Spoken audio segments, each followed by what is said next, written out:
Assalamualaikum warahmatullahi wabarakatuh.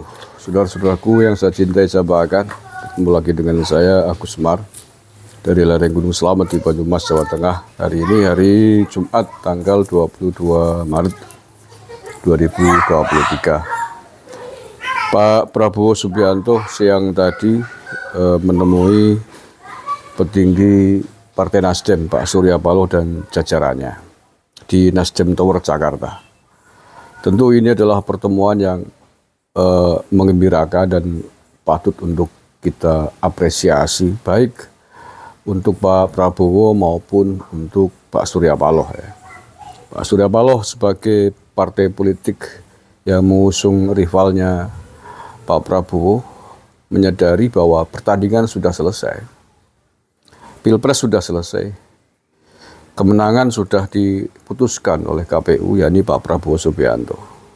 Dan itu langsung diwujudkan dengan sebuah pernyataan selamat kepada Pak Prabowo usai KPU mengumumkan itu. Ini adalah sikap negarawan sejati dan patut kita apresiasi sekali lagi. Dan momen kehangatan pertemuannya Pak Surya Paloh dengan Pak Prabowo itu menjadi bukti bahwa ucapan selamat dan ucapan menerima dari Pak Surya Paloh atas kemenangannya Pak Prabowo itu menjadi semakin kuat bahwa itu bukan basa-basi, bahwa itu tulus. Ya, dibuktikan pada pertemuan tersebut, ya, walaupun yang berinisiatif menemui adalah Pak Prabowo. Dan Pak Prabowo juga semakin membuktikan juga bahwa beliau memang negarawan sejati. Walaupun kemarin rival lawan politiknya, tapi karena sudah selesai, memang dibutuhkan kebersamaan untuk membangun bangsa, ya harus ditemui untuk diajak bersama-sama membangun Indonesia ke depan. Dua-duanya sikap yang sekali lagi patut untuk kita acungi jempol, ya. Dan itu selayaknya diikuti oleh partai politik yang lain. Ya, sekali lagi bahwa pertandingan sudah usai, di atas ring sudah selesai. Ya, kemarin ketika dalam kancah pertandingan, dalam kancah persaingan musim kampanye sebelum 14 Februari, saling pukul ya biasa, namanya juga pertandingan. Namanya juga sedang dalam tanda petik tinju, ya, tinju politik itu. Ibarat petinju di atas ring, ya, saling pukul, saling menjatuhkan biasa. Tapi ketika kemudian pertandingan sudah selesai, peluit sudah dibunyikan, juri sudah memberikan nilai, juri sudah mengumumkan siapa yang menang, ya sudah, beranggulan kembali. Itulah sikap sportivitas seorang politisi, sikap sportivitas dalam sebuah pertandingan, dalam sebuah pertarungan. Ya, kan sama saja ini pertarungan politik gitu, ya. Jangan kemudian pertandingan sudah selesai, kalah, nggak terima, menyalahkan sana sini, nantang perang di luar ring. Itu namanya pecundang, namanya pengecut. Jangan ditiru kayak gitu-gitu loh. Layak kita apresiasi lah, ya. Setidaknya ucapan selamatnya Pak Surya Paloh kemarin tulus. Buktinya dengan momen pertemuan itu masing-masing memberikan pernyataan sikapnya. Pak Surya Paloh membuat statement pasca pertemuan itu, kawan lama, kawan baik dengan Pak Prabowo lebih dari 30 tahun. Kemenangannya memang sudah diumumkan, ya diakui. Bagus. Kemudian Pak Prabowo juga memberikan pernyataan yang menggembirakan, yang bagus. Berterima kasih kepada Pak Surya Paloh yang pertama kali, satu-satunya partai politik dari rival politiknya yang mengucapkan selamat dan menerima hasil keputusan KPU Nasdem Surya Paloh. Maka diberikan penghargaan yang spesial oleh Pak Prabowo dengan langsung menemuinya. Tidak lama lah, ya, sehari pasca kemarin KPU mengumumkan hasil Pilpres. Itu layak. Mestinya yang kayak gini-gini yang ditiru. Yang sekali lagi yang saya tidak habis pikir tuh Cak Imin dan Anies gitu loh. Terutama Anies loh. Anies ini siapa? Bukan ketua partai politik, hanya calon. Yang ngusung ya Pak Surya Paloh itu. Ya, pengusung utamanya pertama kan Surya Paloh. Kalau pengusungnya yang bareng gawe panitianya juga sudah menyerah, sudah menerima hasil pertandingan, sudah menerima hasil keputusan KPU. Calonnya kok masih mentang-mentang. Kalau Anda mau tarung sendiri sana di luar ini, nggak usah bawa-bawa partai politik. Jadi sangat tidak tahu diri apa yang dilakukan oleh Anies. Anda protes-protes atas nama siapa? Calon pengusung Anda sudah menyerah, ibaratnya begitu, sudah menerima kekalahan. Kemudian Muhaimin Iskandar juga. Anda tanpa Nasdem dalam koalisi itu ya nggak ada apa-apanya. Anda sudah selesai. Nggak usah kebanyakan gimmick, nggak usah kebanyakan hat trick lah ya. Nggak usah kebanyakan trik. Ingin dibeli mahal oleh Pak Prabowo begitu kan? Nggak perlu begitulah. Mau kalah ya kalah saja. Pak Prabowo karakternya saya lihat bukan karakter-karakter yang kayak gitu-gitu. Beliau seorang militer, mengandalkan kejujuran. Kalau Anda bersikap legowo, ngaku kalah, nggak usah neko-neko, malah Pak Prabowo suka itu kelihatan. Contohnya yang ditampilkan kepada Pak Surya Paloh.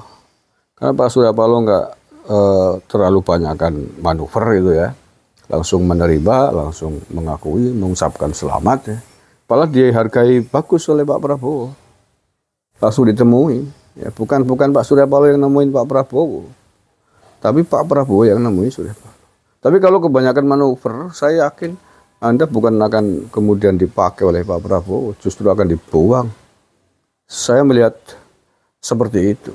Bahwa Pak Prabowo bukan pendendam saya kira. Beliau ingin merangkul semuanya. Tapi kalau kemudian ingin dirangkul dengan berbagai macam gaya manuver itu paling nggak simpatik. Memang ente siapa? Kecuali kekuatan yang sangat besar sekali. Kekuatan kecil kok.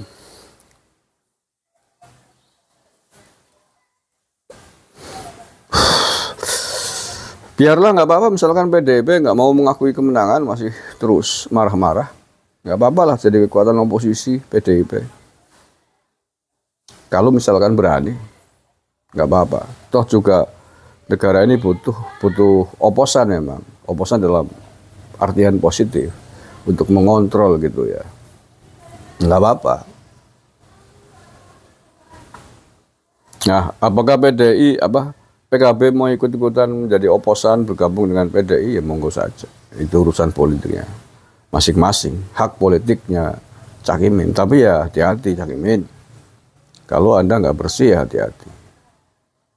Bersikap oposan tegas kalau bersih, tidak hanya dirinya Cak Imin doang, tapi para politisi yang lain, elit-elitnya, anggota DPR RI di PKB. Kalau memang semuanya bersih ya, oke silakan. Tapi kalau enggak, ya jangan coba-coba, jangan tanya. Jangan terlalu banyak manuver. Nanti malah jadi bumerang, jadi bunuh diri. Oke lah, walaupun belum terlambat saya kira, tapi Cak Imin layak untuk mengapresiasi. Argumentasinya gampang, yang ngikutin Pak Surya Paloh lah, karena koalisinya Nasdem. Ya sudah sampaikan saja ya. Karena partai koalisi saya yang besar, Nasdem sudah menerima, ya kami apa boleh buat ikut menerima. Karena tidak mungkin berdiri sendiri tanpa kesepakatan, persetujuan bersama partai koalisinya. Partai koalisinya kan 3, PKB, Nasdem, PKS. Soal PKS ya silakan. Tapi feeling saya PKS pun akan bergabung dengan Pak Prabowo. Logikanya bagaimana? Gampang logikanya. Ya masa PKS akan lebih memilih PDIP daripada memilih Gerindra. Masa PKS akan lebih memilih Megawati daripada Prabowo. Itu nggak masuk akal, nggak ketemu rumus. Karena PKS selama ini ibarat dalam tanda petik anjing dengan kucing dengan PDIP. Nah, sementara dengan Gerindra sudah pernah membangun bersama selama 2014 dan 2019. Tentu secara psikologis jauh masih lebih mudah berkoalisi bergabung dengan Pak Prabowo daripada dengan PDIP. Itu rumus. Itu nggak mungkin, nggak ketemu akal, nggak ketemu logika. PKS kalau lebih memilih berkoalisi dengan PDIP ketimbang dengan Pak Prabowo itu nggak ketemu nalar. Soal Anies nggak urusan, Anies bukan politisi, bukan pengurus partai, bukan ketua partai manapun kok. Itu udah tutup buku lah, Anies sudah nggak ada apa-apanya, jadi nggak perlu dipikirkan lagi. Ya tinggal PKB aja saya kira. Ya silakan aja PKB mau ngapain coba. kalau nggak ikut arus langkah politiknya Nasdem, Pak Surya Paloh, silakan. Coba aja kita lihat. Terima kasih. Assalamualaikum warahmatullahi wabarakatuh.